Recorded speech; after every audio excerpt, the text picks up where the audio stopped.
Hi everyone, I'm Lorben Silasta. So in this video, I'm going to make a reaction video about the 8 worst sports injuries caught on live TV. So tara, let's go!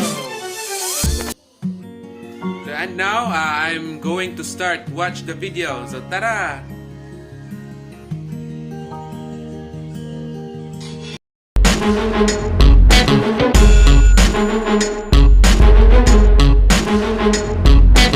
Clint Malarchuk was a Canadian ice hockey goaltender for the NHL from 1981 to 1992. He survived a life-threatening injury in 1989 when another player's skate blade sliced his carotid artery and jugular vein, causing immediate massive blood loss. As an opposing team member skated down the rink toward the goal, he was blocked, sending his skate blade flying toward Malarchuk's unprotected neck. As blood started to spurt out onto the ice, all Clint could do was try to keep pressure on the wound. Even the commentators were utterly disgusted at the sight of it, imploring that the cameras turn away from the injured player. Malarchuk lost 1.5 liters of blood, and it took doctors a total of 300 stitches to close the 6-inch wound.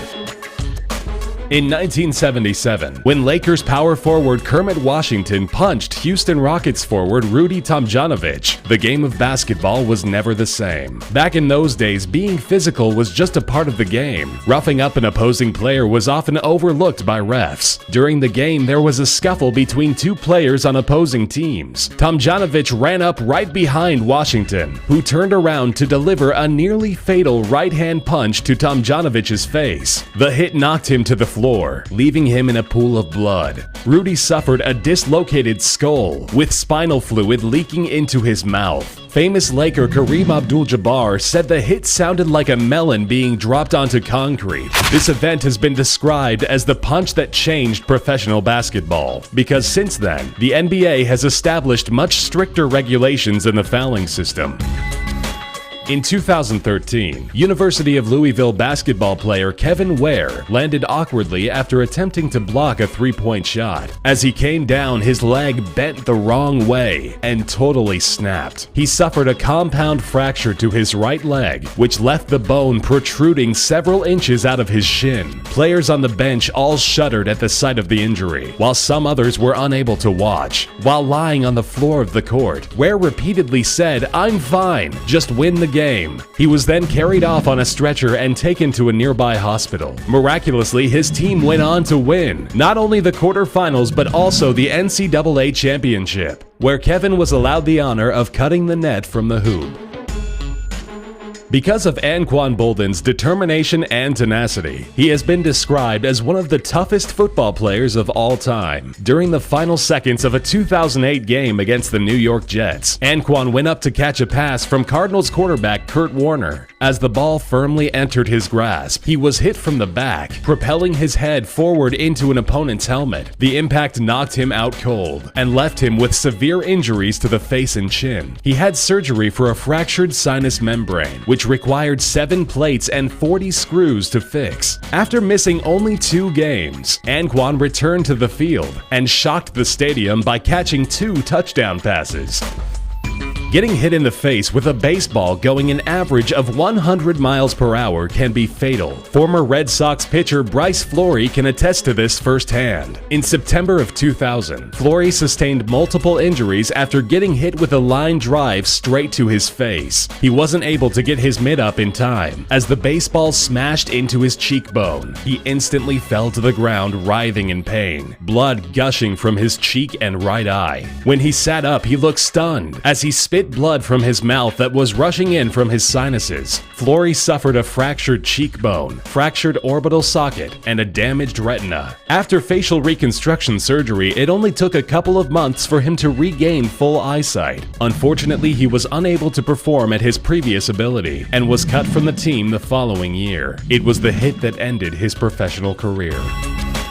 There's no doubt about it. Soccer is one of the most dangerous sporting events on the planet. When players are running at each other at full speed, the odds of injury are at an all-time high. One of the wildest injuries happened in 1981, when Evad Lenin suffered a huge laceration from an opposing team member. As the two men collided, Lenin's thigh was slit open, resulting in a deep wound of about 10 inches. The cut was so deep that fans could see the bone exposed through the muscle tissue. Although a gash like this should cause a player to shudder in extreme agony, Lenin was overcome with anger about the incident. Struggling to stand, he got up to vent his frustrations at the other team's coach. He rushed over and started screaming at the team manager, blaming him for instigating the foul by encouraging his players to be overly aggressive. After 23 stitches and 2 weeks of recovery, Lenin was back in action on the field.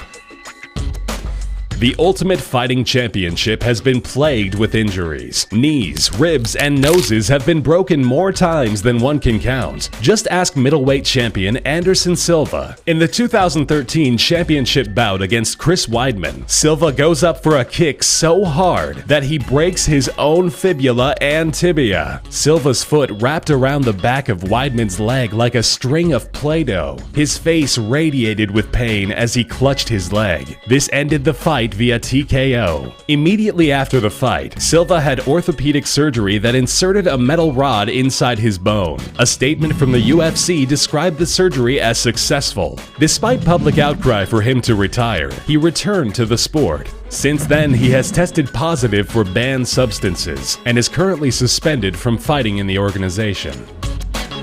Downhill skiing is one of the most dangerous sports in the world, and sometimes fatal. Professional skiers put their lives on the line every time they make their way down the slopes. Austrian retired alpine skier Matthias Lanzinger knows this from experience. In a 2008 World Cup Super G run, he loses his footing coming over a hill and crashes into one of the gates. After hitting the ground at a high rate of speed, he becomes unconscious. His lifeless body tumbled down the slope, twisting and spiraling until he slides into a boundary fence. The accident all but destroyed his leg as he was airlifted to a hospital. Due to inadequate circulation below the knee, his leg was subsequently amputated.